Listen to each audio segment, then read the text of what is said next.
Hola, hola, hola, hola, hola, hola. Buenas tardes, Buenas tardes. muy buenas Buenas tardes. tardes, profesor. Eh, Espero que estén todos muy bien. Damos inicio a la clase de hoy. Ya, vamos a compartir entonces.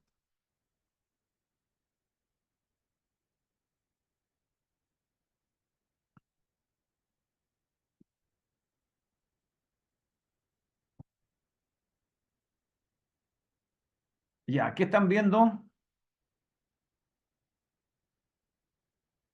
Diapositiva, profesor. Ya, entonces vamos a ingresar ya a la mecánica del suelo. Introducción a la mecánica del suelo. Vamos a ver el origen y formación de los suelos, ¿ok? Algunos procesos geológicos. Vamos a hablar un poco de las rocas, el ciclo de las rocas, los suelos propiamente tal, algunos tipos de depósitos y suelo en Santiago, si es que nos alcanza el tiempo. Ok, la mecánica de suelo es, como dice acá, es una disciplina que pertenece al área de la geotecnia, que se dedica al estudio de las propiedades mecánicas, físicas y químicas del suelo. Van a encontrar un montón de definiciones de mecánica de suelo, pero esta es bastante buena, apropiada para, para usarla como referencia, ¿ok? Eh, la mecánica de suelo en realidad se dedica justamente a eso, al estudio de las propiedades mecánicas físicas del suelo. El suelo que es tan importante, ¿ok? Para todo. Piensen que el suelo que está donde ustedes están en este momento, el suelo donde estoy yo, el suelo que soporta los edificios, todo ese suelo es importante.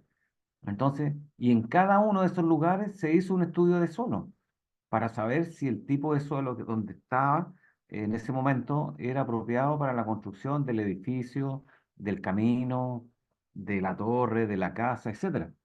¿Ok? Entonces, por eso es tan importante estos estudios. ¿Ok? Entonces, el suelo, entonces, es muy importante porque en cada obra civil, en cada obra de cualquier tipo, una casa, un camino, etcétera, siempre se va a necesitar un estudio de mecánica de suelo. ¿Ok? Entonces, los suelos siempre van a estar eh,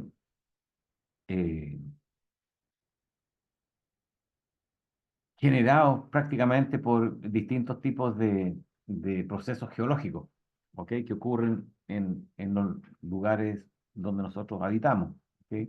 Uno de esos aquí tenemos la orogénesis, volcanismo, erosión, meteorización, ¿ok? Entonces, este orogénesis de estos procesos geológicos son procesos que pasan en millones de años, entonces son procesos que nosotros no los vamos a ver y los tenemos sí que ya ocurrieron, por ejemplo, la cordillera de los Andes, ¿ok? Los Himalayas, esos son procesos geológicos que han ocurrido en millones de años, ¿ok? Lo que podríamos ver nosotros sería un volcanismo, ¿ok? O la erosión de algunos lugares que cambian un poco, ¿ya? Pero periodos de formación tectónica así como la generación de un proceso tectónico que genere una cordillera así como esto, es muy difícil, ¿ok? Son procesos que son de muy larga data. Entonces, dentro de esos procesos geológicos, aquí tenemos un caso real, ¿ok? Y es un proceso de volcanismo que ocurrió en Chaitén en el año 2008.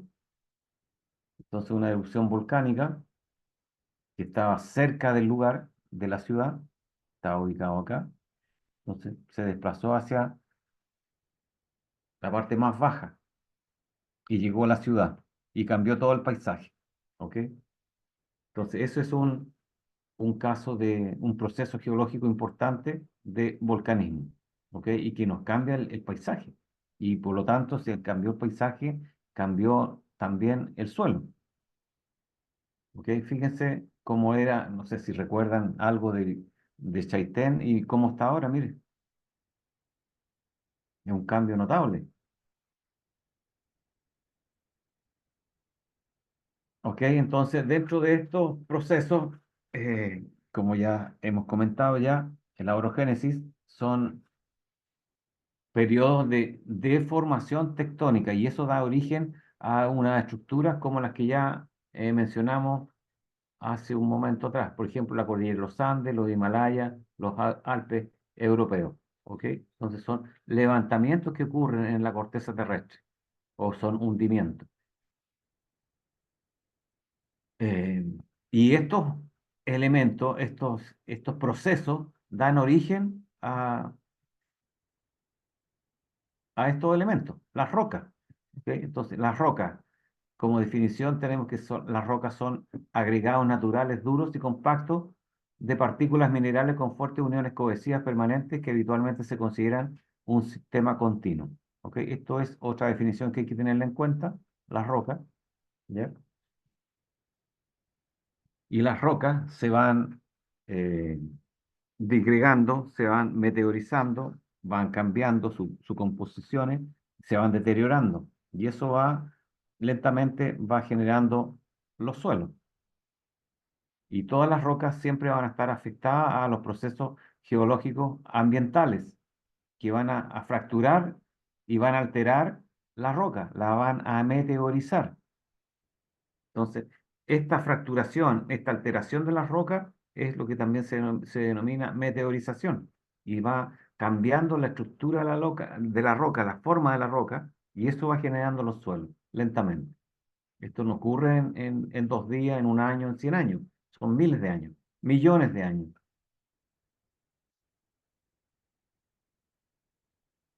Bueno, dentro del ciclo de las rocas, nosotros tenemos que los procesos geológicos atraviesan las rocas para transformarlas en distintos tipos de rocas, ¿ok? Y estos procesos geológicos van a transformar la corteza terrestre y va a generar las rocas y vamos a tener estos tres tipos de rocas, que son las rocas ígneas, sedimentarias y metamórficas, ¿ok? Esta es una clasificación general de las rocas que nosotros vamos a manejar, ¿ok? Siempre vamos a encontrar este tipo de rocas, ígneas, sedimentarias y metamórficas, ¿ok? Entonces, en el interior de la Tierra vamos a encontrar el magma y el magma va a salir hacia el exterior generando con ese proceso y va a cambiar la estructura de la corteza terrestre y va a generar rocas ígneas, rocas sedimentarias y rocas metamórficas. ¿Ok? Entonces vamos a tener siempre rocas ígneas, sedimentarias y metamórficas. ¿Ok? Y vamos a tener siempre estos tres tipos de rocas, las que van a ir formando los suelos. ¿Ok? Las rocas ígneas, sedimentarias y metamórficas. Entonces, para eso, ahora yo les voy a mostrar un video que nos va a hablar de las rocas ígneas, sedimentarias y metamórficas. Hola, ¿qué tal amigos? Bienvenidos de nuevo a su canal Geología Activa. Para los que no me conocen, yo soy el ingeniero Luis Montilva y después de un buen rato sin subir videos, les traigo este, en el que les voy a hablar sobre los tipos de roca. Sin más que decir, comencemos. La superficie terrestre se encuentra compuesta por diferentes materiales. Entre ellos tenemos el suelo y las rocas. Hoy, en este video, nos vamos a concentrar específicamente en las rocas. Una roca la podemos definir como un sólido que se genera o que se forma de manera natural y que se encuentra compuesto por una asociación de minerales. Dependiendo de la asociación de minerales que se encuentren en las rocas, van a tener diferente composición y por lo tanto un origen diferente. El geólogo estudia la asociación de estos minerales para así poder clasificar las rocas que les voy a explicar a continuación. Pero primero debes conocer todo sobre los minerales. Si aún tienes alguna duda, aquí arriba en las tarjetas les dejo un video donde hablo sobre la clasificación de los minerales formadores de roca. Bueno, ahora sí seguimos con la clasificación de las rocas. Existen muchas clasificaciones dependiendo de diversos autores, pero la más general y conocida divide a las rocas en tres tipos diferentes. Primero, las rocas ígneas o también conocidas como rocas magmáticas. Segundo, rocas sedimentarias. Y por último, las rocas metamórficas. El primer tipo de roca del que les voy a hablar son las rocas ígneas. Estas son conocidas también como rocas magmáticas, ya que provienen de un magma. Deben saber que el magma es un fluido formado por roca fundida que se encuentra en el interior de la Tierra, el cual tiende a ascender hacia la superficie, llegando incluso a la expulsión. Esto sucede cuando los volcanes hacen erupción. Cuando el magma llega a zonas de la superficie terrestre, comienza a enfriarse y por tanto a cristalizar y solidificarse, generando así las rocas magmáticas, que dependiendo del enfriamiento, si es lento o rápido, del magma y de la zona en que se solidifiquen, se pueden subclasificar en rocas ígneas de dos grupos, plutónicas y volcánicas. Las rocas ígneas plutónicas o intrusivas se originan cuando el magma se enfría lentamente y a una gran profundidad dentro de la corteza terrestre. Estas rocas se caracterizan por poseer minerales de gran tamaño que pueden observarse a simple vista o con la ayuda de una lupa. Las principales rocas plutónicas son el granito, que es una roca ígnea de diferentes colores, puede poseer color gris, blanco, rosa, dependiendo de los minerales que la componen. Entre ellos se pueden tener el cuarzo, feldespatos y micas. Luego tenemos el gabbro, es una roca oscura, ya que su composición es principalmente de minerales ferromagnesianos, que son difíciles de distinguir a simple vista. Este tipo de roca se genera principalmente en las dorsales oceánicas. Luego tenemos el otro tipo de roca ígnea, las cuales son las rocas ígneas volcánicas o también conocidas como extrusivas. Estas rocas son aquellas que han sido expulsadas o arrojadas a la superficie terrestre por la erupción de volcanes activos. En este caso, el enfriamiento del magma se produce de una manera muy rápida, lo que no da tiempo a que los cristales de los minerales crezcan. Por tanto, en este tipo de roca los minerales no se pueden observar a simple vista. Si se quiere conocer la composición mineral de estas rocas, se debe utilizar un microscopio petrográfico. Los principales tipos de roca extrusiva o volcánica son la riolita, que es el ejemplo extrusivo del granito, una roca de color gris a rosa y con una composición mineral de cuarzo, feldespatos y micas. El basalto es el ejemplo extrusivo del gabbro, es una roca que posee un color oscuro y se genera principalmente en las dorsales oceánicas. La pumita, o muy conocida como piedra pómez, es una roca ígnea extrusiva de color claro, que se encuentra llena de muchos agujeros, los cuales se forman por la cantidad de gases que poseía el magma al momento de la erupción. La obsidiana es una roca principalmente de color negro brillante, aunque puede llegar a ser café y hasta transparente. No tiene estructura cristalina. Esto es lo más básico de las rocas ígneas. Si quieren conocer un poco más sobre estas rocas y su clasificación, les dejo mi video en el que hablo exclusivamente de las rocas ígneas acá en la tarjeta, por si quieren ir a verlo. El segundo tipo de rocas del que les voy a hablar son las rocas sedimentarias. Estas rocas se forman por la acumulación de sedimentos que provienen de la meteorización y el intemperismo, la erosión, el transporte y la consolidación de sedimentos provenientes de cualquier otro tipo de roca que se encuentre en la superficie terrestre. La acumulación de estas rocas se da principalmente en capas, que en la geología conocemos como estratos sedimentarios. Las rocas sedimentarias se clasifican principalmente en dos tipos. El primero de ellos se conoce como rocas detríticas y también se tiene las rocas sedimentarias químicas. Las rocas detríticas se forman por la acumulación de sedimentos que, como ya les dije, provienen de la erosión de rocas expuestas a la superficie. Se genera por un ciclo que denominamos el ciclo sedimentario, del cual también tengo un video que se los dejo aquí arriba en las tarjetas. Las principales rocas sedimentarias detríticas, según su tamaño de grano, son las lutitas, son aquellas rocas sedimentarias de grano muy fino, compuestas principalmente por limos y arcillas. Poseen una estructura laminar. Luego se tienen las areniscas, con un tamaño de grano un poco mayor. Ya se pueden distinguir los sedimentos a simple vista y se componen principalmente por cuarzo y menores cantidades de feldespatos y arcillas. Por último, las rocas sedimentarias detríticas de granos más gruesos son conocidas como conglomerados o brechas, los cuales se caracterizan por tener granos de gran tamaño, embebidos en una matriz de sedimentos de tamaño mucho menor. El otro tipo de rocas sedimentarias son las rocas sedimentarias de origen químico, las cuales se originan por la precipitación de minerales disueltos que son transportados y concentrados en una cuenca que permite su acumulación. Las principales rocas sedimentarias de origen químico son la caliza, que es una roca formada principalmente por precipitados de granos muy finos de carbonatos de calcio, o calcita. Generalmente contiene fósiles de organismos acuáticos. Otros tipos de rocas sedimentarias químicas pueden ser la sal de roca, o conocida como halita, y también el yeso. Si desean expandir su conocimiento sobre las rocas sedimentarias, les dejo también un video en el que hablo específicamente sobre este tipo de rocas y su clasificación, aquí arriba en las tarjetas. El último, pero no menos importante grupo de rocas son las rocas metamórficas, las cuales se generan por el sometimiento a altas presiones y temperaturas de cualquier tipo de roca. Al cambiar las condiciones del ambiente en que se encuentran las rocas, dejan de ser estables y comienzan a transformarse para poder adaptarse a las nuevas condiciones de presión y temperatura. A esto le conocemos los geólogos como metamorfismo. Dependiendo del aspecto externo que poseen estas rocas, se pueden clasificar en dos tipos principales.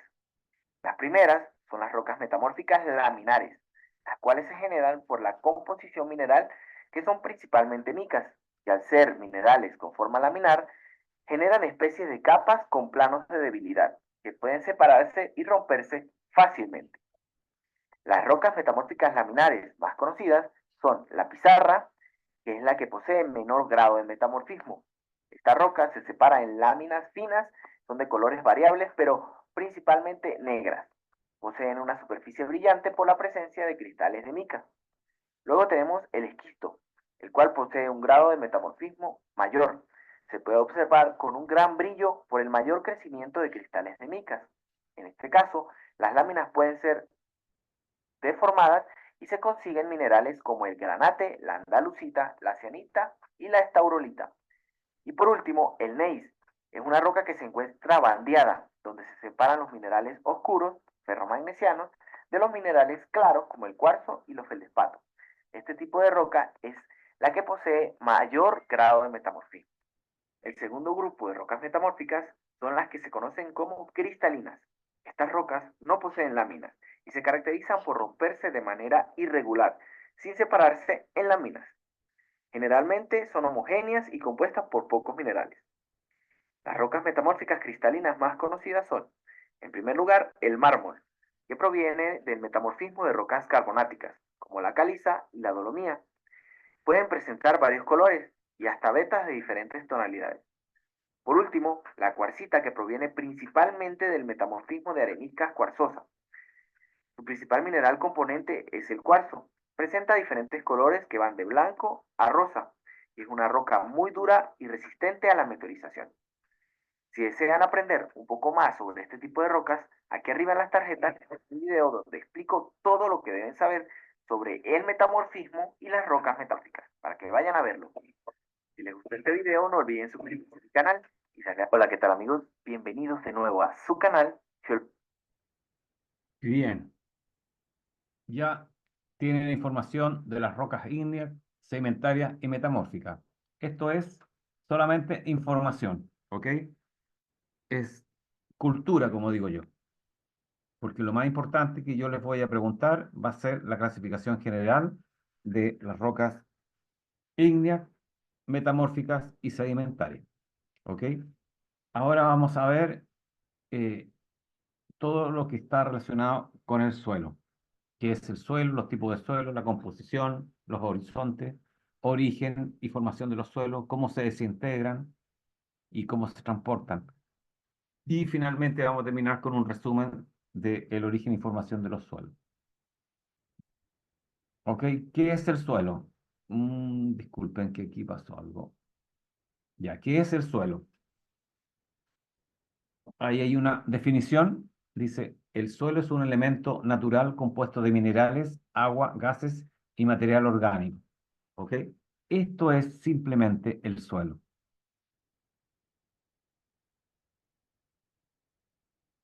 ¿ok? Siempre va a estar compuesto de minerales, agua, gases y material orgánico. Estos gases puede ser en general, esto es por lo general aire. ¿Ok? Siempre el Sol entonces va a estar compuesto de estos cuatro elementos: minerales, agua, aire y material orgánico. Y este material orgánico pueden ser organismos vivos o organismos muertos. ¿Ok? Bien, entonces ya sabemos lo que es el suelo, la definición, los tipos de suelo. Ahora, existen diversos tipos de suelo, todos ellos están relacionados de acuerdo a la actividad por lo cual van a ser usados, ¿ok? En este caso vamos a mencionar los tipos de suelo que se encuentran o que son utilizados por lo general en actividades de ingeniería civil. Es decir, prácticamente todos los suelos van a ser utilizados para trabajos que tienen relación con la ingeniería civil o obras civiles. Siempre en un terreno cualquiera que sea, siempre van a ser una obra, vamos a poner una obra civil. Entonces, el suelo es muy importante porque el suelo es el elemento que va a soportar esa obra civil.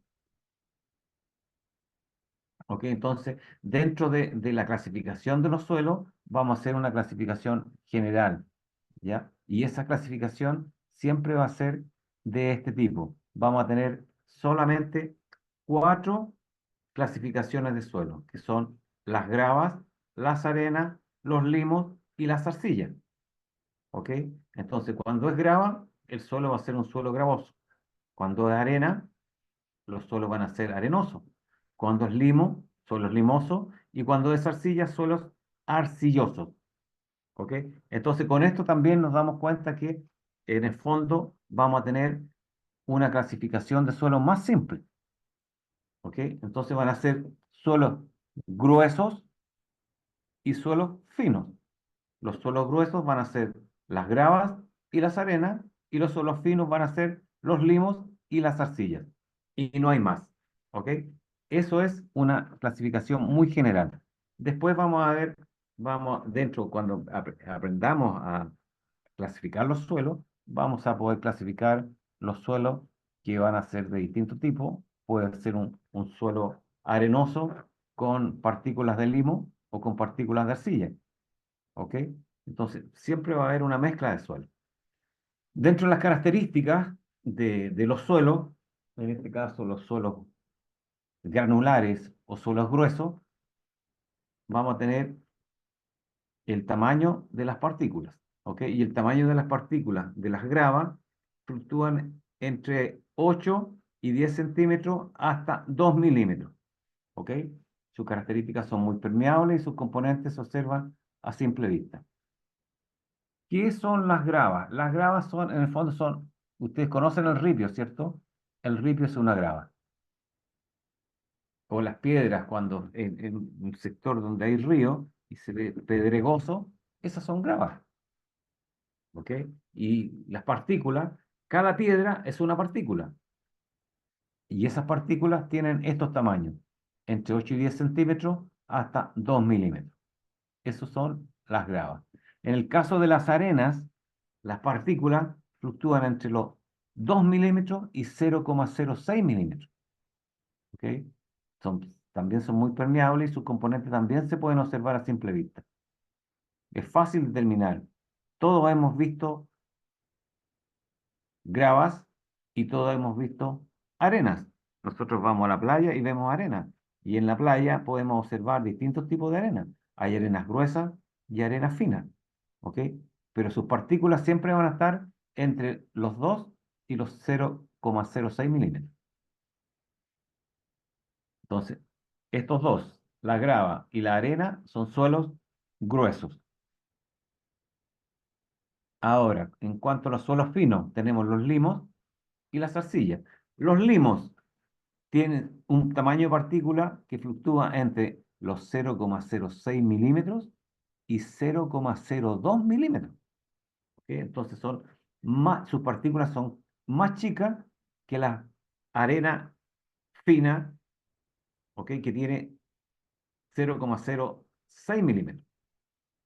Entonces, todos los limos son más, sus partículas son más chicas que la arena más fina, ¿ok? Y las arcillas, sus partículas son más finas que las partículas del limo, ¿ok? O sea, es 0,02 milímetros, menores que eso, ¿ok? Es demasiado fino estas partículas. Entonces, en resumen, ya sabemos que tenemos suelos gruesos y suelos finos. Los gruesos son las gravas y las arenas, y los finos son los limos y las arcillas. ¿Ok? Entonces, nosotros tenemos que ir viendo la composición y cómo las composiciones y las partes del suelo, en el fondo, ¿ok? Cómo está formado el suelo, qué elementos tiene el suelo. Y ya sabemos que los suelos, todos los suelos tienen 4 elementos, ¿ok? Que tiene agua, aire, minerales y elementos orgánicos. Siempre, todos los suelos van a tener estos elementos, los 4 elementos. ¿Ok? Entonces, dentro de esas partículas, de esos elementos, por ejemplo, los minerales, o también se le llama un componente inorgánico, es bastante abundante dentro de un suelo. Y esto fluctúa, tiene un componente que representa alrededor de un 40 o 50% del volumen total del suelo. ¿Ok? Siempre vamos a encontrar un porcentaje similar a esto. Respecto del material orgánico, este representa alrededor del 5%. ¿Sí? El material orgánico es menor, bastante menor respecto del material inorgánico, ¿ok? Porque este material inorgánico son prácticamente minerales, muchos minerales, ¿ok? Y el material orgánico representa apenas el 5%, es muy poco lo que tiene de material orgánico, pero siempre existen. El agua. El agua también es un elemento importante que representa entre un 20 y un 30% del material o del volumen del suelo. ¿Ok? Este es un elemento importante que siempre va a estar presente en todos los suelos, de una manera u otra. ¿Ok? Y el aire también va a estar presente, especialmente cuando los suelos son gravosos. Entonces, entre las partículas del suelo, imagínense las partículas de 10 centímetros, entre una y otra hay muchos espacios vacíos. Y esos espacios vacíos los componen y los llenan el aire. ¿Ok? También hay un elemento importante que fluctúa entre el 20 y el 30%. Ahora, dentro del suelo, cuando nosotros queremos hacer una toma de muestra del suelo, nosotros vamos a encontrar distintos estratos, ¿ok? En el suelo. En la medida que nosotros avanzamos hacia el centro de la Tierra, en este caso hacemos una perforación, vamos a ir encontrando distintos estratos. Y esos estratos son los que se llaman horizontes del suelo. ¿Ok? Estos horizontes son el horizonte orgánico, el horizonte A, el subsuelo, el substrato y la roca madre.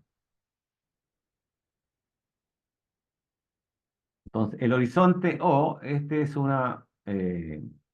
elemento o nivel que es el primero que está acá, y este principalmente siempre tiene solo material orgánico. ¿Ok? Y ese material orgánico está compuesto de material inerte y en algunos casos material de elementos como raíces que son elementos vivos, vegetales, ¿ok? Hojas en descomposición, etcétera. El horizonte A, bueno, es otra cosa importante que hay que decir de esto, que tiene un grosor apenas de 2 pulgadas, ¿ok? Ustedes pueden apreciar aquí, el horizonte orgánico tiene un espesor muy chico, son 2 pulgadas. 2 pulgadas son alrededor de 5 centímetros, no más que eso, ¿ok? Y por lo general cuando uno va a excavar algún hoyo, lo que sea, o va a hacer una perforación, siempre va a encontrar en la primera parte de la capa un poco de elementos orgánicos, ¿ok? Y eso cuando es mucho, los elementos orgánicos no va a ser mayor a lo que dice acá, que son los 2 pulgadas, o sea, 5 centímetros aproximadamente. Bien, el horizonte A, que viene después de la materia orgánica, también va a tener un espesor entre 5 y 10 pulgadas, ¿ok? También va a estar compuesto de materia orgánica, muy poco, pero más minerales, y algunos microorganismos. El horizonte B, y que se llama subsuelo, también tiene materia orgánica, a veces está compuesto por raíz. Aquí el dibujo lo muestra claramente, ¿eh? Hay elementos orgánicos desde el horizonte O hasta el subsuelo, el horizonte B. Hay elementos orgánicos. Y el horizonte C representa un nivel que también se le llama nivel de transición, en el cual empiezan a aparecer rocas grandes, ¿ok? Rocas grandes. Y está compuesto principalmente de rocas grandes, algunas son parte de la roca madre, ¿ok? Es una zona de transición entre el suelo y la roca madre. Y finalmente el horizonte R, que es lo que se llama ya la roca madre. Ahí es la roca pura, ¿ok? Roca madre. Ya, y eso es lo que se llama los horizontes del suelo. Bien, aquí tenemos un gráfico de origen y formación de los suelos. Aquí tenemos la roca madre. Esta roca madre es afectada por temperatura, por el agua, por lluvia, por elementos de la atmósfera que van a afectar esta roca madre, ¿ok? Y esta roca madre va a afectar tanto el material que lo va a ir deteriorando, y eso es lo que se llama la meteorización y va a provocar una erosión, ¿ok? Entonces vamos a tener cambios térmicos debido a la temperatura, debido al agua, en algunos casos también el hielo, bueno, y eso básicamente por la temperatura, ¿ok? Y el hielo también va cambiando la roca madre, la va meteorizando, la va erosionando. Y al hacer esta actividad, la roca madre se va a ir deteriorando cada vez más y va a ir erosionando cada vez más. Y, disculpen, entonces se va a ir disgregando cada vez más el material y se va haciendo cada vez más, reduciendo cada vez en partículas cada vez más pequeñas.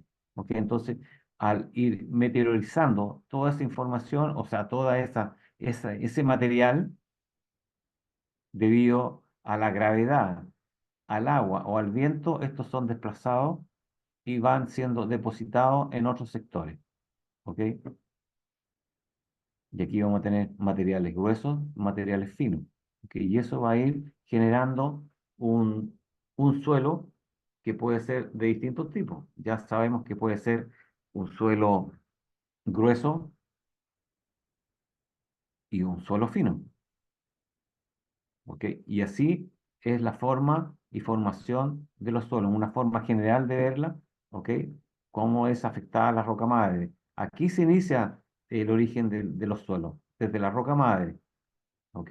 Y esa está afectada por todos estos elementos que son del ambiente y va a generar cambios de distintos tipos, lo que va a ir meteorizando la roca y la va a depositar en distintos sectores. Y eso es lo que da origen a los suelos, ¿ok? Eh, Eso ya lo vimos. Entonces, los factores que generan Eh, los suelos son factores físicos, químicos, biológicos, ¿ok? Estos que están acá. Y debido a eso, nosotros vamos a tener una generación. Disculpen que tengo que mover algo acá, que ustedes no lo ven, pero yo lo veo. Tengo que moverlo, no me deja ver a mí. Entonces, aquí tenemos un resumen del origen y formación de los suelos.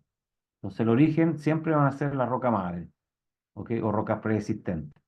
Y estas rocas son las que ya hemos visto, rocas ígneas, sedimentarias y metamórficas. Y debido a la acción física, química o biológica, va a generar meteorización y va a ir cambiando y deteriorando cada vez más la roca para generar los diversos tipos de suelo. Entonces, el origen son la roca existente, roca madre, y debido a la acción ambiental, el resultado final va a ser diversos tipos de suelo. Y los tipos de suelo son de dos tipos, suelos gruesos y suelos finos. Los suelos gruesos son gravas y arena, y los suelos finos son, ¿qué son los suelos finos? Arcilla y lima. La arcilla y los limos, ¿ok? Ya. Entonces ahora vamos a ver otro video en el cual vamos a ver otra parte del el tema de las rocas. Hoy vamos a hablar de rocas.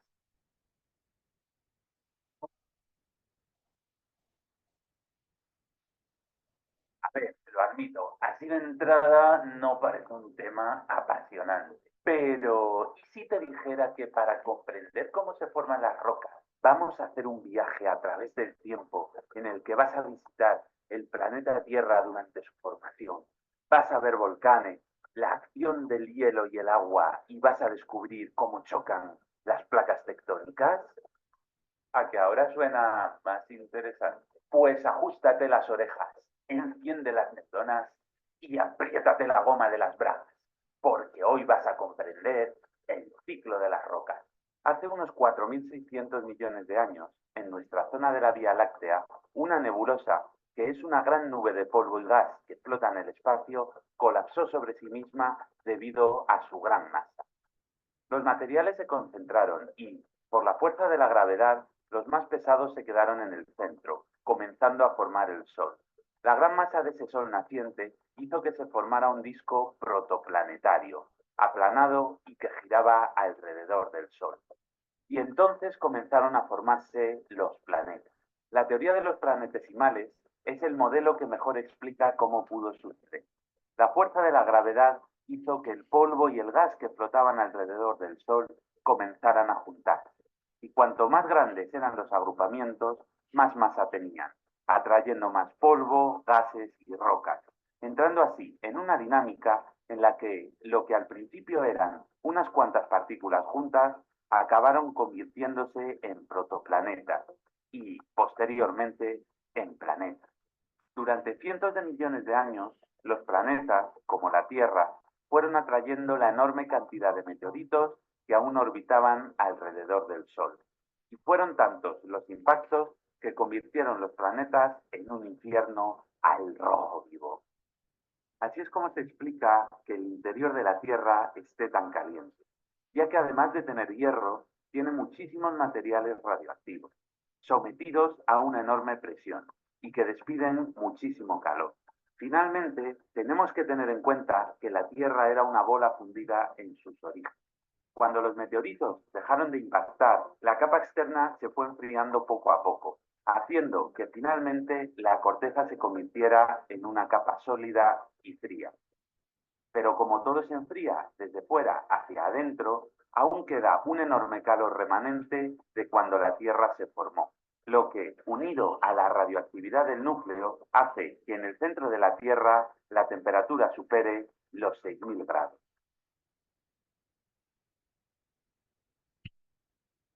Así que la base del ciclo de las rocas es el magma. el material fundido que forma el interior de la Tierra. El magma, al acercarse a la superficie, se enfría y solidifica, dando lugar a las rocas ígneas, que pueden dividirse en rocas volcánicas si se enfrían rápida y violentamente, o en rocas plutónicas si se enfrían muy lentamente.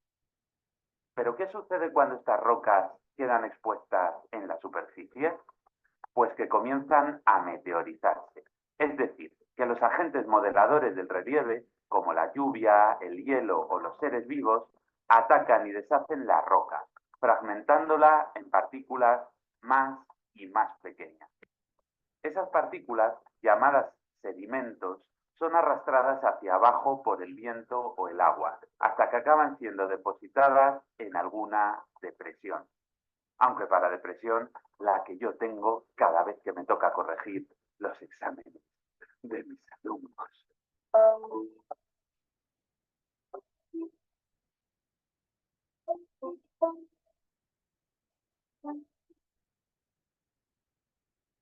Estas zonas deprimidas pueden ser valles o llanuras, pero en general, tarde o temprano, los sedimentos acaban llegando al mar.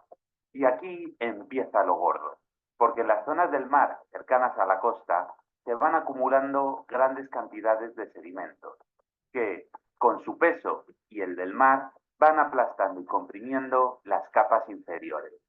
Cuando se ven sometidos a una enorme presión y alguna infiltración magmática también eleva la temperatura, empiezan a sufrir cambios. Con una elevadísima presión y temperaturas cercanas a los 200 grados, las rocas sufren el proceso de diagénesis. Las partículas se compactan, recristalizan o cementan, convirtiéndose en rocas sedimentarias, que se llaman así porque se han formado a partir de sedimento. Por ejemplo, las gravas se convierten en conglomerados, las arenas en areniscas o los lodos en caliza. Ahora bien, estas rocas que están enterradas pueden quedarse ahí durante millones de años.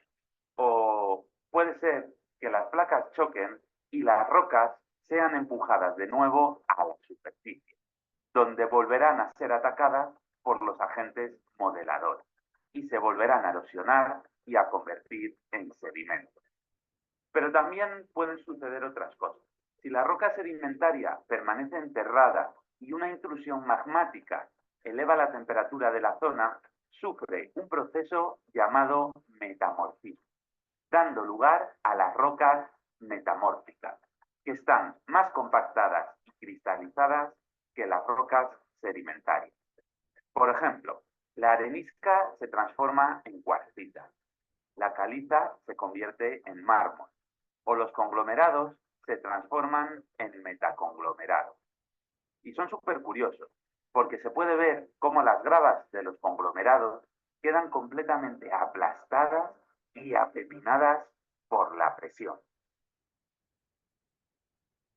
E incluso las rocas ígneas, si quedaron enterradas en el momento de su enfriamiento y se ven sometidas a suficiente temperatura y presión, también pueden convertirse en rocas metamórficas.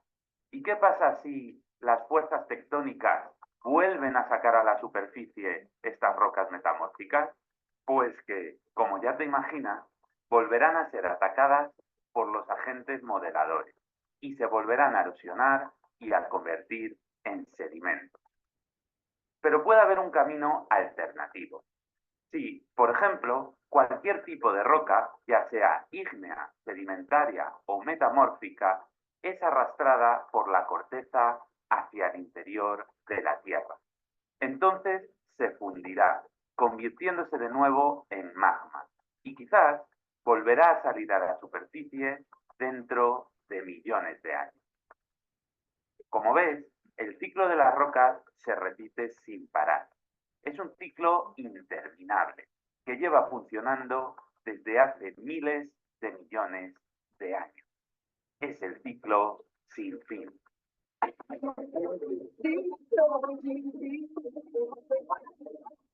Pero quizás te preguntes, ¿este ciclo podría pararse? Amigo, la respuesta es que sí, porque su funcionamiento se basa en tres pilares. La energía interna de la Tierra, que aporta calor y provoca que algunos materiales asciendan. La energía del Sol, que provoca los movimientos atmosféricos que erosionan las rocas. Y la fuerza de la gravedad, que hace que los materiales situados en las zonas altas caigan hacia las zonas más bajas. La fuerza de la gravedad no va a dejar de existir, ya que es una ley física.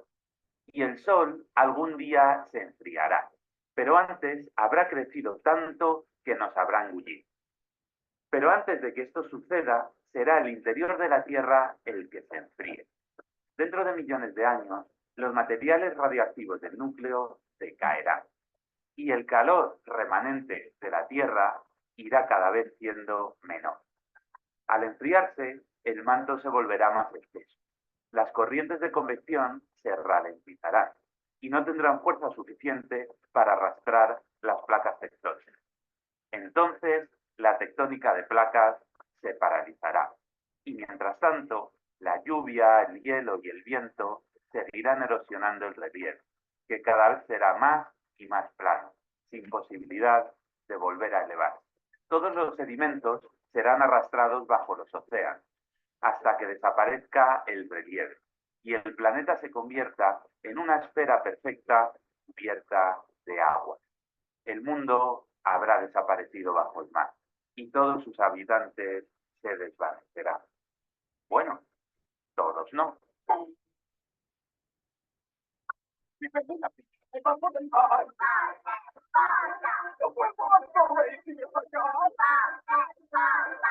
Pero bueno, quedan tantos millones de años para ese momento que es mejor no preocuparse, porque seguramente ya nos habremos autodestruido nosotros mismos para entonces.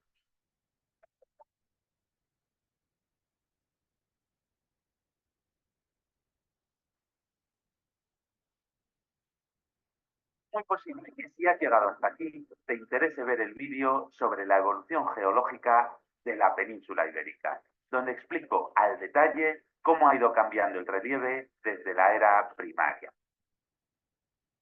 Bien. Vieron otro video más relacionado con Hoy las vamos rocas. a ¿Ok? Entonces ahora ya conocemos el tema de las rocas, vamos a ir otra vez al suelo, vamos a ver algunas propiedades importantes del suelo, ¿ok? Vamos a ver las características de las partículas y de la masa del suelo, y con esas vamos a poder hacer algunos estudios en laboratorio, algunos ensayos, ¿ok? Ahí aparecen los ensayos granulométricos y los límites de Atterberg, ¿ok? Por los cuales nosotros vamos a poder hacer la clasificación de los suelos. ¿Ok? Aquí tenemos una parte de varias partículas, ¿ok? De una porción de suelo. Y siempre esta porción de suelo está compuesta por aire, agua y un componente de partículas sólidas, ¿ok? Y ahí esta parte sólida son los minerales o materia orgánica. Y ahí están los cuatro, ¿ok? Aquí aparecen dos, pero este sólido tiene estos dos componentes y ahí estarían los cuatro. Entonces siempre vamos a tener estos componentes, ¿ok? Entonces el aire, aquí fíjense, aire, gases orgánicos y también vapor de agua. Y el agua y sales minerales disueltas. Y el sólido son partículas, agentes cementantes, minerales y materia orgánica. Dentro de las propiedades índice, nosotros vamos a poder ver las componentes que ya estábamos diciendo, de la cantidad de agua, ¿ok? Cantidad de aire y elementos sólidos. Vamos a poder medir las propiedades de esas porciones de suelo. ¿Ok? Aquí tenemos un suelo idealizado, ¿ok? Y siempre también va a estar compuesto por una fase gaseosa, una fase líquida y una fase sólida. Entonces siempre van a haber estos tres componentes. Y esta fase sólida tiene los dos componentes que estábamos hablando delante. ¿Ok? que es materia orgánica, y los minerales. Dentro de las características de las partículas del suelo, eh, vamos a ver la forma, el tamaño y la composición mineralógica de las partículas, de cada una de las partículas que forman un suelo, ¿ok? Entonces, esto es las características de una partícula, pero cuando son varias partículas que tienen estas propiedades, ya no es una partícula, una masa de varias partículas. O sea, la composición de varias partículas va a formar una masa, y eso es un suelo. Y ahí nosotros vamos a estudiar la textura, la estructura, la consistencia y la humedad. ¿Ok? Y eso es parte del comportamiento del suelo. Y el comportamiento del suelo, ya como aparece aquí, vamos a analizar las partículas y la masa.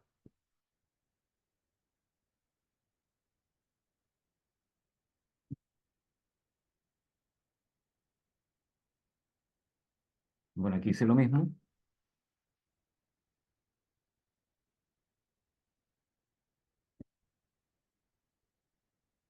No quiere correr, disculpen que no se quiere mover esto.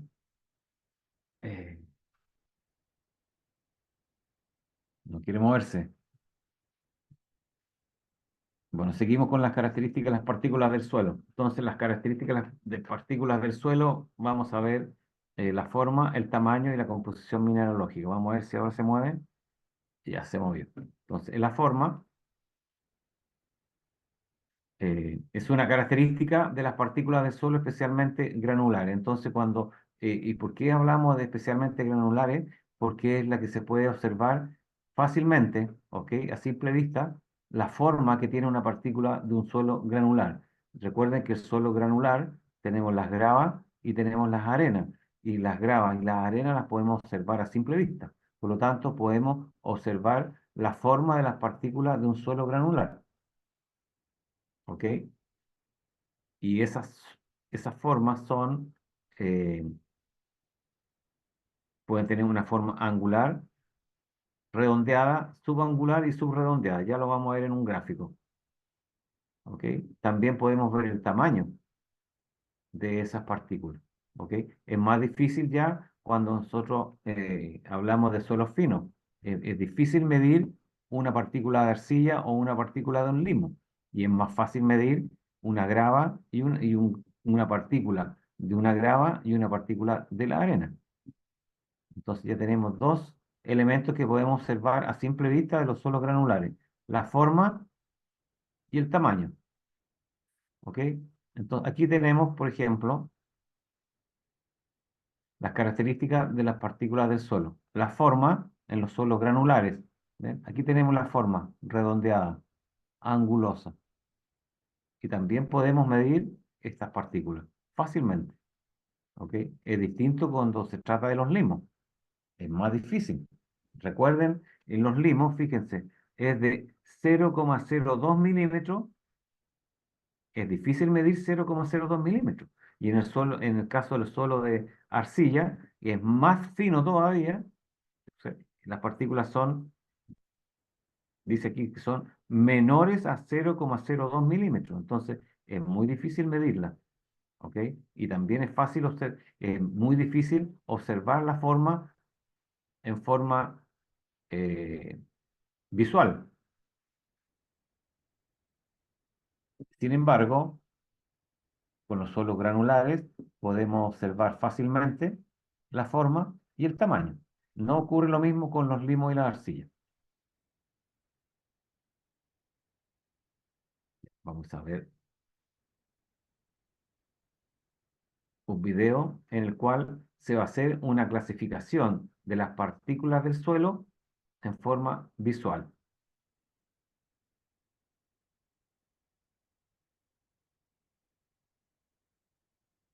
¿Qué vamos a tener ahora? Resulta que dentro de los suelos se clasifican en dos grandes grupos: los suelos gruesos y los suelos finos. ¿Qué me va a dividir a mí estos dos grandes grupos? El tamiz número 200.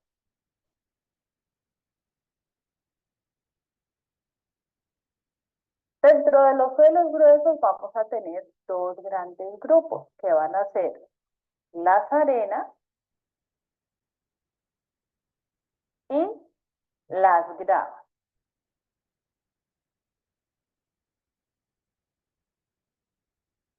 Dentro de los suelos gruesos tipo gravas vamos a determinar unas subclasificaciones que nos van a ayudar a identificar este tipo de suelos. Las gravas van a estar comprendidas entre el tamiz de 3 pulgadas y el tamiz número 4. ¿Listo? Esas van a ser nuestras gravas.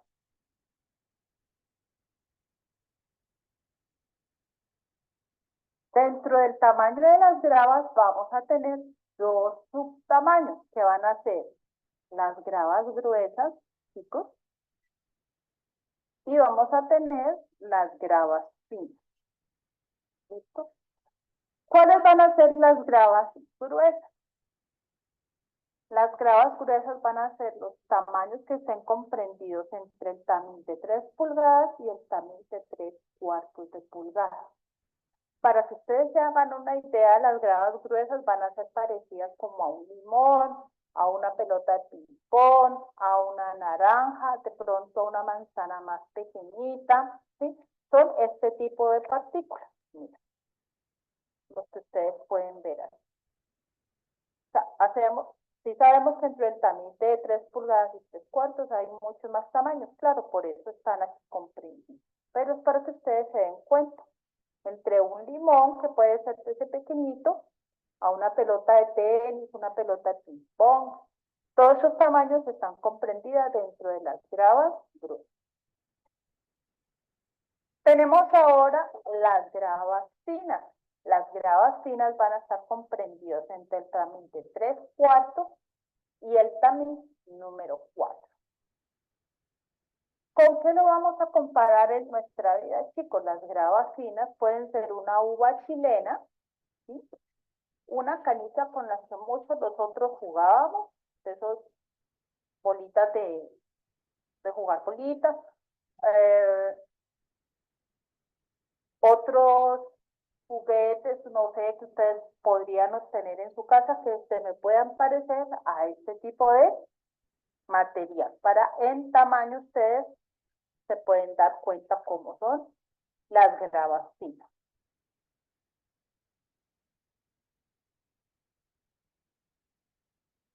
¿Qué pasa con las partículas que son de tamaños superiores a 3 pulgadas? Son partículas que están consideradas muy grandes y son llamadas como bolos, guijarros o cantos rodados.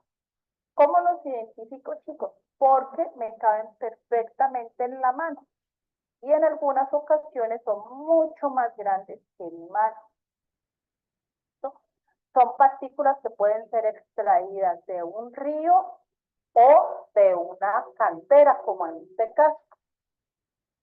¿Para qué me van a servir estas partículas dentro de mis obras civiles? Pues este material es lo que es utilizado para el proceso de trituración y en otras obras civiles se utilizan para hacer los conocidos muros en gaviones. Son estas partículas. Y cuando ustedes vayan a un río se van a dar cuenta de que el río está lleno de muchas de estas partículas. Por eso se llaman cantos rodados, porque van rodando y porque son partículas muy grandes. Recuerden, son los tamaños superiores a 3 pulgadas. Ahora vamos a tener las arenas. Las arenas van a estar comprendidas entre el tamiz número 4 y el tamiz número 200, chicos. Pero sigue siendo un suelo grueso.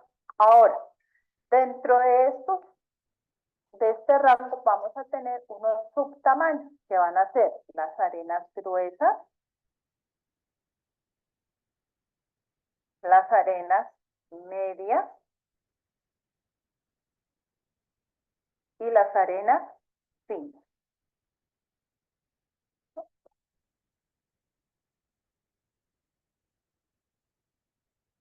¿Cuáles son las arenas gruesas, chicos? Los que van a estar comprendidas entre el tamiz número 4 y el tamiz número 10.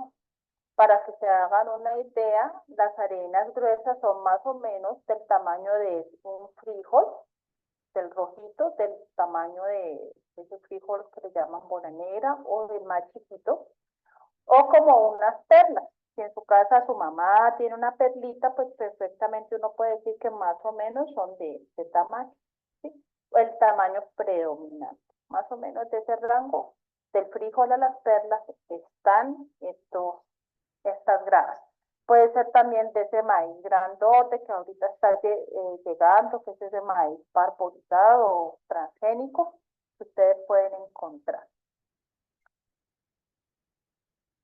Tenemos ahora las las arenas medias, que están comprendidas entre el tamiz número 10 y el tamiz número 40. Su tamaño predominante está entre los granos de arroz y las lentejas. Más o menos ustedes pueden observar estas partículas que son de esta forma, para que se hagan una idea. Y vamos a tener las arenas finas, que van a estar comprendidas entre el tamiz número 40 y el tamiz número 200. Y son muy parecidas al maíz, el que es el maíz molido, el que se utiliza para sopa, o el azúcar blanca o el azúcar morena para que ustedes usan en su casa. Si se dan cuenta, este tipo es una arena fina.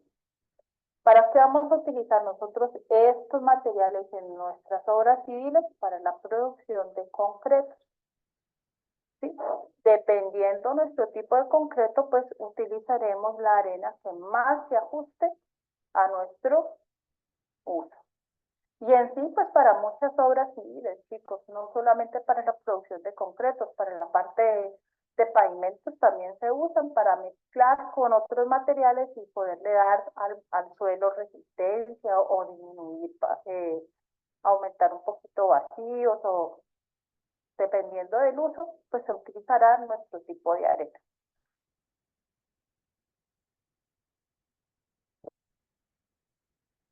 Dentro de los suelos finos, recuerden, son los que van a ser pasantes del tamiz número 200. Ustedes en su materia de materiales de la construcción lo usaron para que recuerden cuál era el tamiz número 200.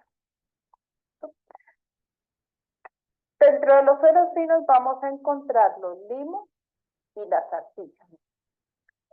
Los limos van a ser pasantes del tamiz número 200 hasta tamaños de 0.002 milímetros o 2 micras. ¿Y a qué se va a asemejar los suelos limosos? Van a ser muy parecidos a la azúcar refinada. De hecho, ustedes todavía alcanzan a visualizar una que otra partícula. Miren aquí. ¿Sí? Pero son materiales completamente distintos. ¿Sí se dan cuenta? O sea, el tamaño predominante es eso. Ah, que veas, profe, que ahí tiene una partícula grande. Sí, pero mire que no es en toda la muestra. El tamaño predominante son unos más pequeñitos. Y tenemos las arcillas. Las arcillas son suelos que están por debajo de las 2 micras y son suelos muy finos. Son prácticamente lo que nosotros conocemos como un polvillo. Y si ustedes ya se dan cuenta, aquí las partículas ya no se alcanzan a observar, sino que solamente lo sentimos al tacto. Sentimos que es un polvo que está impregnado en nuestras manos. ¿Y a qué se va a parecer una arcilla? Cuando ustedes vayan a su casita, le preguntan a su mamá por la harina 000, que es una harina usada más que todo para repostería. O la famosa maicena con la que nos hacen las coladitas nuestra mamá. Y estas son las suelos finos. Estos suelos finos los vamos a identificar también de forma visual con nuestros 5 sentidos, pero ya teniendo en cuenta otro tipo de características y análisis que los vamos a ver. Entonces, ahora vamos a identificar de forma visual nuestros suelos finos.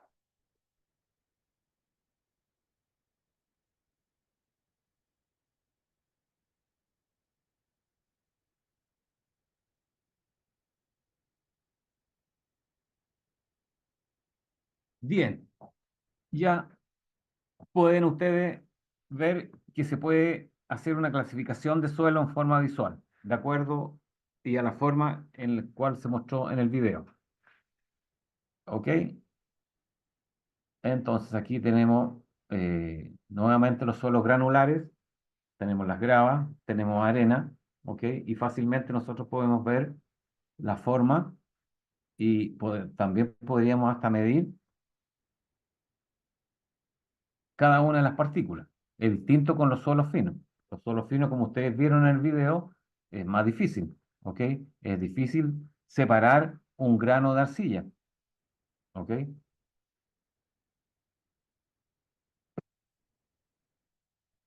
Bien. Ya, dudas, consultas, chiquillos, hasta ahora.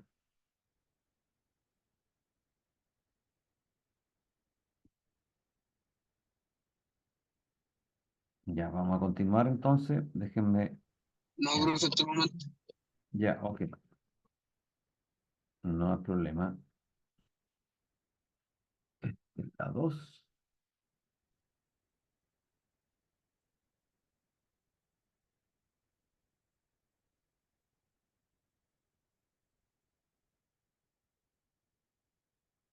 Espérense un poquito.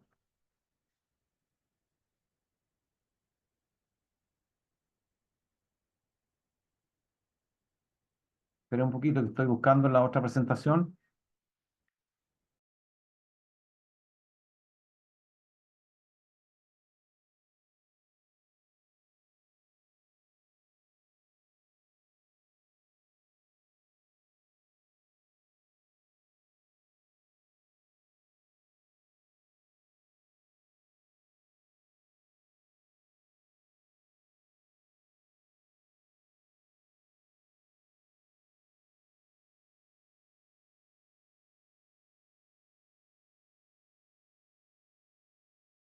Vamos a continuar.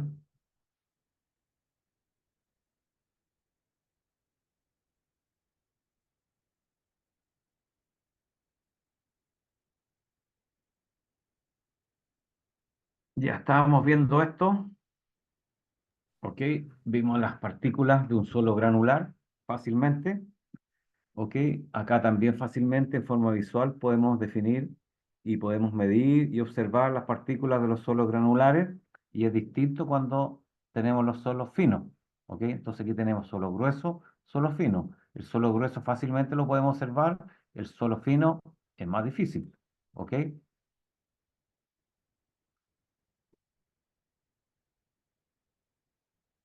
Entonces, de acuerdo a lo que nosotros estábamos viendo anteriormente, estábamos viendo las características de las partículas del suelo, ¿ok?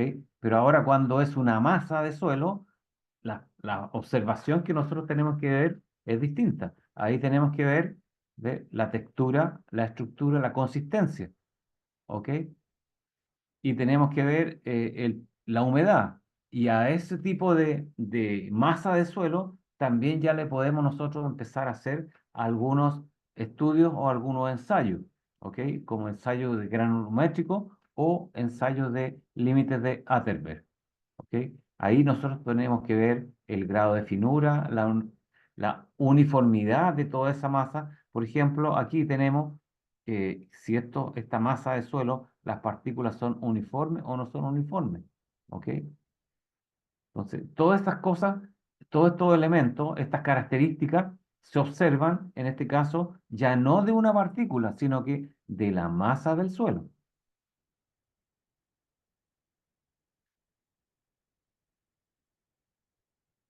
Y siguiendo con la identificación visual de los suelos, nosotros ahora, bueno, ya dijimos que tenemos suelos granulares o suelos gruesos y suelos finos.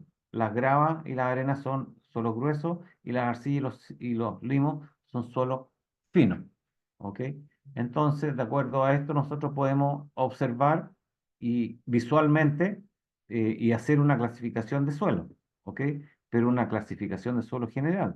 Aquí podemos fácilmente nosotros decir cuáles son suelos gruesos y cuáles son suelos finos. ¿Ok?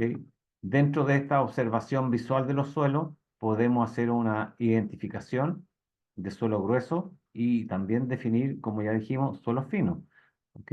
Una de esas formas de definir el suelo fino es haciendo a estas pruebas se les llama ensayo dentro de la clasificación de suelo, estas pruebas se les llama ensayo. Y aquí en este caso estaría haciendo un ensayo de sacudimiento, en el cual se toma esa masa de suelo, una porción de suelo, la pone en la palma de la mano y usted la mueve. Y eso es lo que se llama sacudimiento.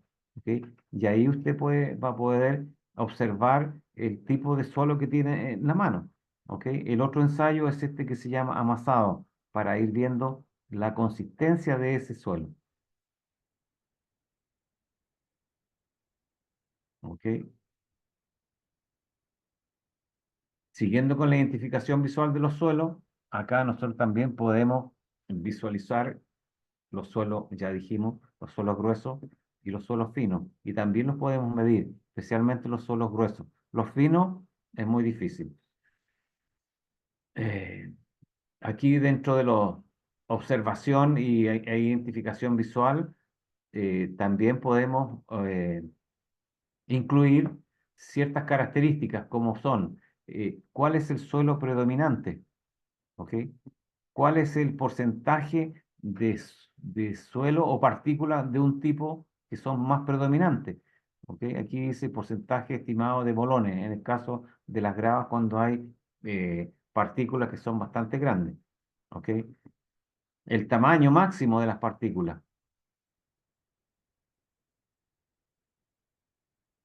El tamaño, aquí en este caso, dominante, como ya lo habíamos mencionado. La forma que tienen estas partículas. Si tiene porcentaje de fino. ¿Ok? Si eso fino es el porcentaje de fino, tiene una plasticidad o no.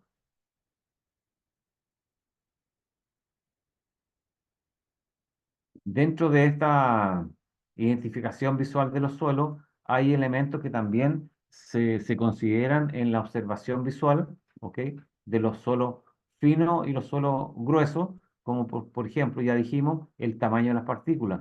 Pero aquí ahora vamos a incluir el olor, el color, la humedad, la consistencia que tienen esas partículas. Y aquí tenemos un ejemplo de identificación de suelo. Aquí se hizo una excavación y aquí se trabajó con los horizontes. ¿Ve? Aquí tenemos el horizonte 1, el 2 y el 3. El horizonte 1 a una profundidad de 40 centímetros. ¿Ok? Entonces, el espesor de este horizonte es de 40 centímetros. ¿Y qué se encontró en este horizonte? Aquí está escrito, dice, capa vegetal formada principalmente por arena gruesa, color café negruzco. Tiene bajo porcentaje de fino, entre 10 y 15%. Su plasticidad es media, la humedad es baja, la consistencia es blanda, las partículas son cohesionadas. ¿Ok? No tiene olor. Después, en el otro horizonte, en el horizonte 2, que va desde los 40 centímetros hasta los 80 centímetros. Perdón, Profesor, consulta, ¿y por qué no está el horizonte cero en este caso? Porque parte del 1 y empieza con la porque profundidad no lo 0. consideró nomás, o a lo mejor la capa orgánica era tan pequeña que no había prácticamente. Ya lo vamos a ver en un video cuando hablemos de la captura o la forma de tomar muestras, en el cual tampoco había una capa vegetal como la que nosotros hemos mencionado. ¿Ok?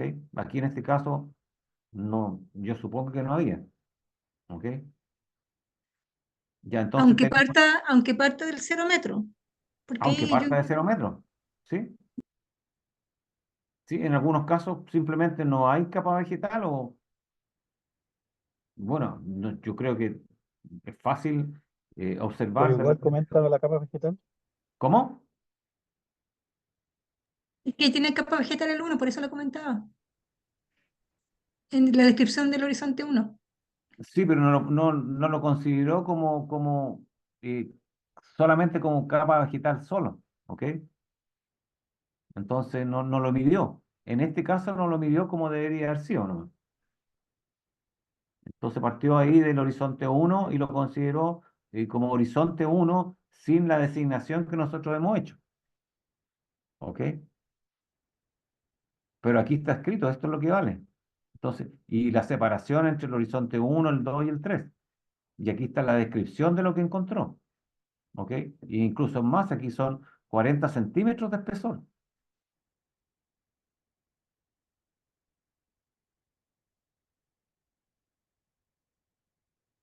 Entonces, fíjense la descripción, no es la mejor. Dice capa vegetal formada principalmente por arena gruesa. O sea, la capa vegetal es arena gruesa. No puede ser. ¿Ok? Entonces, él lo describió así. O la persona que hizo esta toma de muestra lo describió de esta manera. ¿Ok? Entonces, aquí está describiendo nomás los distintos horizontes que él encontró no sé, pues, en el momento que hizo esta toma de muestra. ¿Ok? Entonces, aquí hay 3 horizontes. Y cada uno está bien descrito, ¿ok?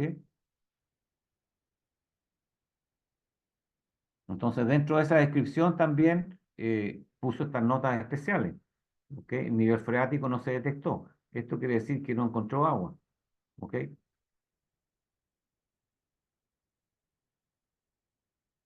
Ya, bueno, este es un ejemplo solamente de identificación de suelo en forma visual, podríamos decir, ¿ok? Porque para esto tuvo que excavar hasta los 3,60 m, ¿ok?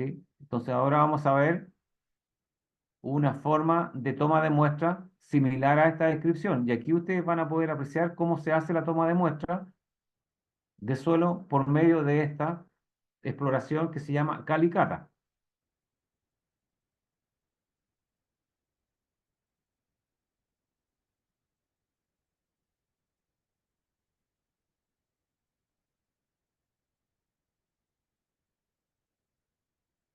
Ingeniería civil tiene como propósito cumplir las necesidades de la comunidad. Para eso, a veces es necesario realizar estudios del suelo donde se va a trabajar. Hoy nos encontramos en la finca La Bendición, Disculpen. ubicada al sur de Valledupar, donde realizaremos una exploración de suelo y tomas de muestras alteradas e inalteradas. Mi grupo está conformado por mi persona, Daniel Paz, compañero. El material y equipo que utilizaremos será una barrera, un pico, una pala, una caja de madera, una bolsacito, las etiquetas para la muestra, papel vinipel. El primer paso será delimitar el terreno donde trabajaremos, donde realizaremos el aplique y sacar el material. El primer paso será delimitar la zona donde haremos la calicata o el apique. En este caso, la haremos de 1,50 m de ancho por 1,50 m de largo y tendrá una profundidad de 2 metros. Para mayor facilidad, utilizaremos unas estacas de hierro y una cinta métrica.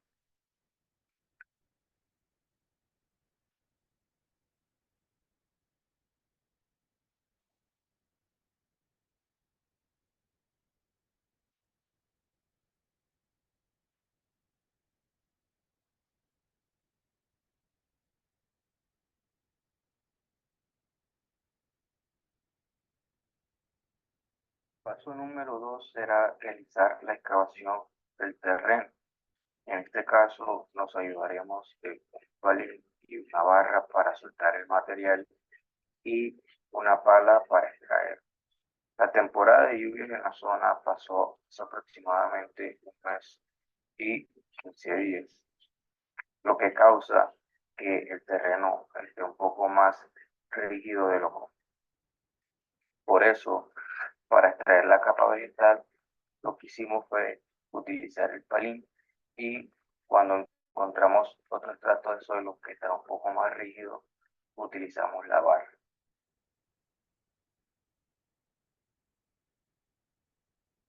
Las calicatas o apiques consisten en excavaciones realizadas mediante medios mecánicos convencionales que permiten observación directa del terreno a cierta profundidad, así como la toma de muestras y la realización de ensayos en campo.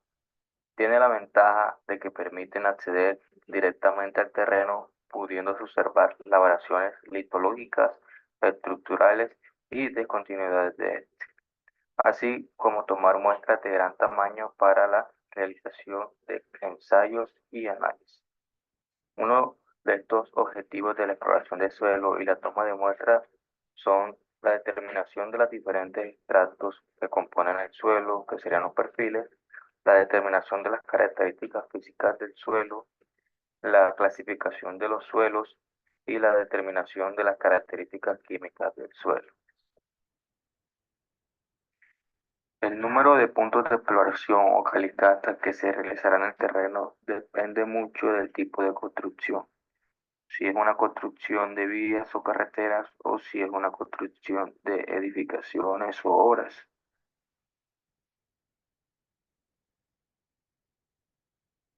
Esto es importante, ¿eh? Aquí está establecido cuántas calicatas debe hacer dependiendo del tipo de obra civil que se va a trabajar.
Porfa, no se escucha nada por si acaso. A ver, ¿Aló? Sí, dime. Ah, que no se escuchaba nada. No, es que no estaba diciendo nada. Ah, ok. Ok, estamos 1,70 ahora está hablando. Como podemos ver acá, en esta parte lateral se ven los estratos del suelo o los horizontes. Lo que haremos es tomar muestras de cada estrato para así llevarlas al laboratorio. Bien, ahí estaba tomando las muestras en los distintos horizontes, ¿ok? Los distintos niveles, los distintos estratos hacia abajo. Y aquí en el fondo tomaremos la muestra inalterada con la caja. Lo que haremos será hacer un recuadro un cubo y acabar por los lados. Las muestras en bolsas se toman en palas, barrenos o cualquier otra herramienta de mano conveniente y se colocan en bolsas. Estas se usan para análisis granulométricos, ensayos de plasticidad, ensayos de compactación o ensayos CBR.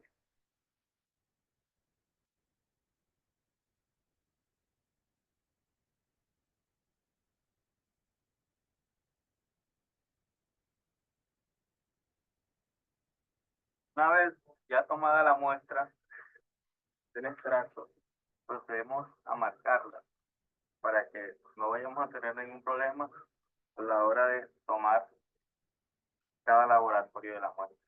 Entonces, lo que procedemos a hacer es a marcar cada muestra con el número de la muestra y el número de la ficha.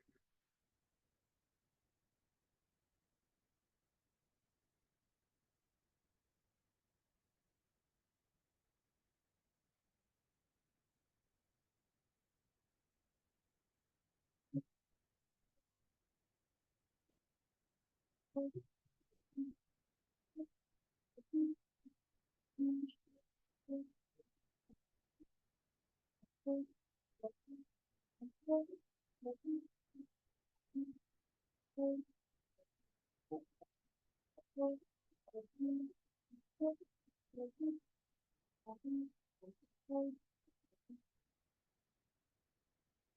hemos tomado las muestras alteradas. Ahora vamos a proceder a tomar la muestra inalterada de la base de la pista. Lo que haremos será delimitar la zona donde vamos a tomar la muestra, que será un cubo de 30 por 30 en cada lado. Entonces lo que haremos es, como ya llegamos a la 1,70 de profundidad, cavaremos por cada lado del cubo 30 centímetros hacia abajo, como se muestra en la figura. Muestras inalteradas de un suelo se obtienen mediante un corte. Esta muestra se opera y se empaqueta de tal manera que exista la menor alteración posible. Estas muestras por lo general se usan para determinar la densidad en el laboratorio, para investigar en el laboratorio la resistencia de los suelos inalterados por medio del ensayo CBR o por el ensayo de compresión no confinada, o si no, para enviar a otros laboratorios para su especial examen o ensayo. Ya tenemos delimitada la zona donde vamos a extraer el material de la muestra inalterada. Como pueden ver, en el centro tenemos un cuadrado de 30 por 30. Entonces lo que vamos a hacer ahora es sacar el material de toda esta zona alrededor del cuadrado 30 centímetros hacia abajo, para llegar así a la zona deseada, que serían 2 metros de profundidad. Y aquí nos quedaría la muestra alterada de 30 centímetros.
Ahora, ya envuelta, lo que haremos será ponerle la caja de madera y cortarla por debajo. ¿Por qué primero la envolvemos?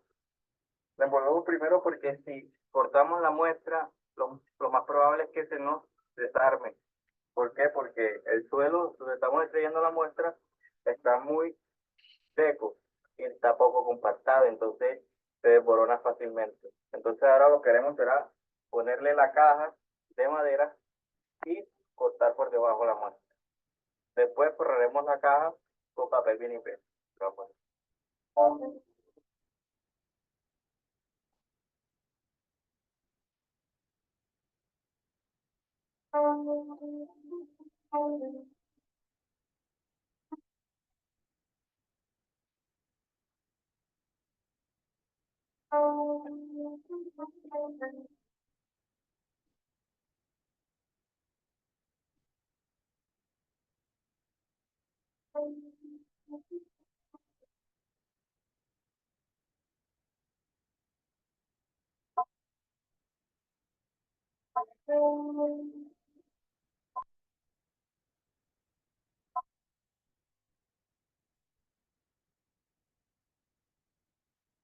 Teniendo ya la muestra en la caja, lo que haremos será envolver la caja y le pondremos otra etiqueta para que se vea a simple vista.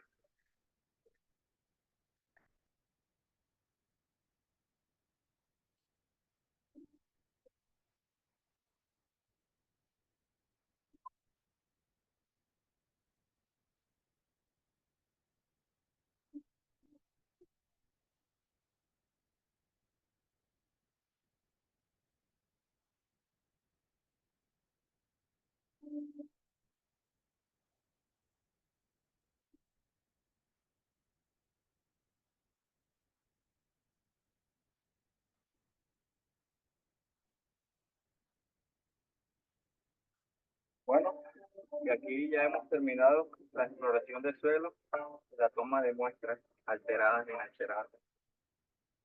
Como ven, aquí tenemos las vueltas de las muestras marcadas respectivamente y la caja de la muestra inalterada también etiquetadas con el número de la pique, la ubicación, el estrato del suelo donde fue obtenido y el peso. Esto fue todo por este video. Espero les haya gustado. Y por ti, pues regalar un like y un comentario. Gracias.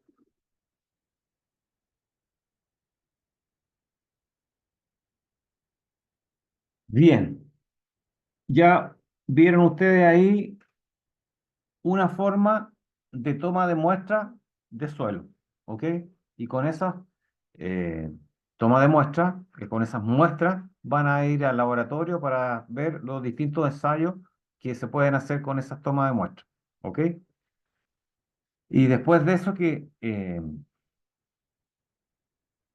los resultados de del laboratorio, nosotros con eso, después nosotros vamos a hacer la clasificación de suelo. ¿Ok? Entonces, hay varias formas de obtener o de hacer toma de muestra del suelo. ¿Ok? Esta es una de ellas. Y con eso nosotros podemos hacer los ensayos en laboratorio y con el resultado de eso vamos a poder nosotros clasificar el suelo de acuerdo al trabajo que estemos haciendo o de acuerdo a a la solicitud en este caso del mandante que quiera saber los componentes donde él va a poner su obra civil. ¿Ok? Entonces, esa es una forma de captura o de toma de muestra. Hay varias otras más que las vamos a ver en las clases más adelante. ¿Ok? Em, ¿Dudas, consultas, chiquillos?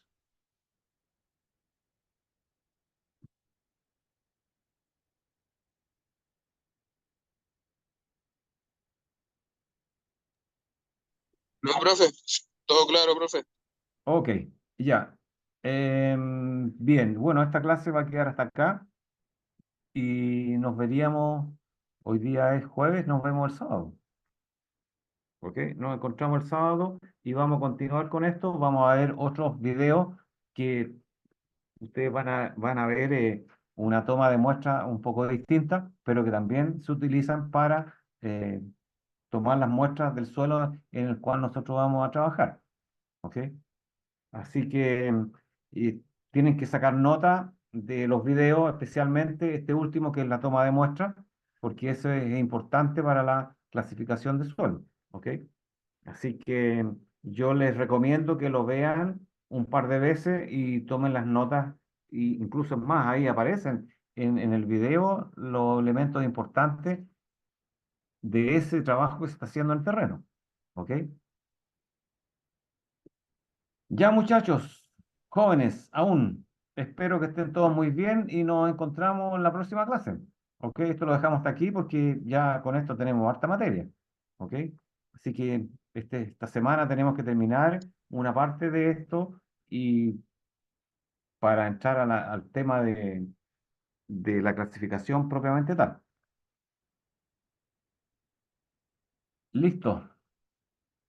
No hay Pasado, ninguna... profe. Sí, sí, dime. Vale, profe.